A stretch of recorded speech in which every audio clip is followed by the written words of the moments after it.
ഒരു കാലത്ത് ജയറാമിന്റെ ഫേവറേറ്റ് ആയിരുന്നെങ്കിലും ഈ സിനിമയ്ക്ക് ഞാൻ കയറാൻ കാരണം അതിന്റെ സംവിധായകന്റെ പേര് തന്നെയായിരുന്നു. മേരിക്കുണ്ടൊരു കുഞ്ഞാട് എന്ന ബ്ലോക്ക് ബസ്റ്റർ ചിത്രത്തിനു ശേഷം സംവിധായകൻ ഷാഫിയുടേതായി പുറത്തിറങ്ങിയ സിനിമ. ജയറാമിന്റെ ഒരു സോളോ ഹീറോ എന്ന ക്രെഡിബിലിറ്റി അസ്തമിച്ചു തുടങ്ങിയ ഒരു സമയത്ത് ഇറങ്ങിയ സിനിമ കൂടിയായിരുന്നു ഇത്. ഞാൻ ഇപ്പോഴും ഈ സിനിമയിലെ നായകന്റെ ഇൻട്രൊഡക്ഷൻ സീൻ ഓർക്കുന്നു. ഒരു വെളിച്ചമില്ലാത്ത വീട്ടിൽ നായകൻ മതിൽ ചാടി കടക്കുന്നതും അത് പോലീസ് പിടിച്ചപ്പോൾ താൻ കയറിയത് സ്വന്തം വീട്ടിലായിരുന്നു എന്നും കടക്കാരെ പേടിച്ചാണ് ഇങ്ങനെയൊക്കെ ചെയ്യുന്നത് എന്നും പറഞ്ഞുകൊണ്ടായിരുന്നു ഇതിലെ നായകന്റെ ഇൻട്രോ. ഇത് കഴിഞ്ഞ് നായിക വരുന്നു. സാഹചര്യത്തിന്റെ സമ്മർദ്ദം മൂലം അവരെ കല്യാണം കഴിക്കേണ്ടി വരുന്നു. ശേഷം ആ ഒരു സിറ്റുവേഷനിൽ സഹായത്തിനായി നായകൻ തന്റെ കൂട്ടുകാരനെ സമീപിക്കുന്നു. കൂട്ടുകാരനായി വരുന്നത് നമ്മുടെ സുരാജ്. ഇവിടുന്ന് അങ്ങോട്ട് പടത്തിന്റെ മൂഡ് മാറുകയാണ്. പിന്നെ പടത്തിൽ ജഗതി ശ്രീകുമാർ വരുന്നു. ശേഷം സിദ്ദീഖ് വരുന്നു. അങ്ങനെ മൊത്തത്തിൽ കാര്യങ്ങൾ എന്റർടൈനിങ് ആവുന്നു. ഒടുക്കം ഇന്റർവെൽ ബ്ലോക്കിൽ നായിക കരിയറിൽ മേലേക്ക് പോകുന്നതും നായകൻ തന്റെ ലൈഫിൽ താഴേക്ക് പോകുന്നതുമായി കാണിക്കുന്നു. ഇത് കഴിഞ്ഞ് സെക്കൻഡ് ഹാഫിൽ നായകന്റെ തിരിച്ചുവരവാണ്.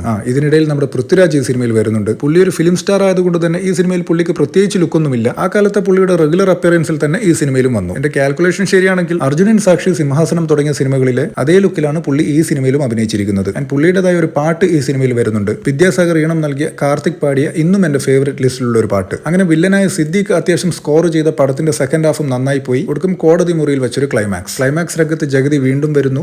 ആകെ മൊത്തം ഇമോഷൻസും സെന്റിമെന്റ്സും കോമഡിയും ഒക്കെ നിറഞ്ഞ നല്ലൊരു ക്ലൈമാക്സ്. സോ ഓവറോൾ പറഞ്ഞാൽ പടം കണ്ടു കഴിഞ്ഞിറങ്ങിയപ്പോൾ നല്ലൊരു പടം കണ്ട, പ്രത്യേകിച്ച് നല്ലൊരു ജയറാം സിനിമ കണ്ട സന്തോഷമായിരുന്നു. ഇങ്ങനെ എടുത്തു പറയാൻ കാരണം ആ കാലയളവിൽ ഇറങ്ങിയ ജയറാമിന്റെ മറ്റ് ഹിറ്റ് ചിത്രങ്ങളായ ഹാപ്പി ഹസ്ബൻഡ്, സീനിയേഴ്സ് ഒക്കെയും മൾട്ടി സ്റ്റാറേഴ്സ് ആയിരുന്നു. ഇനി കഥ തുടരുന്നു, സ്വപ്നസഞ്ചാരിയൊക്കെ എടുത്താൽ അതൊന്നും ഒരു കോമഡി എന്റർടൈനേഴ്സ് ആയിരുന്നില്ല. സോ ആകെ മൊത്തം പറഞ്ഞാൽ ഇങ്ങനൊരു ഹിറ്റ് ജയറാമിന് ആ ഒരു സമയത്ത് ഇത് മാത്രമായിരുന്നു.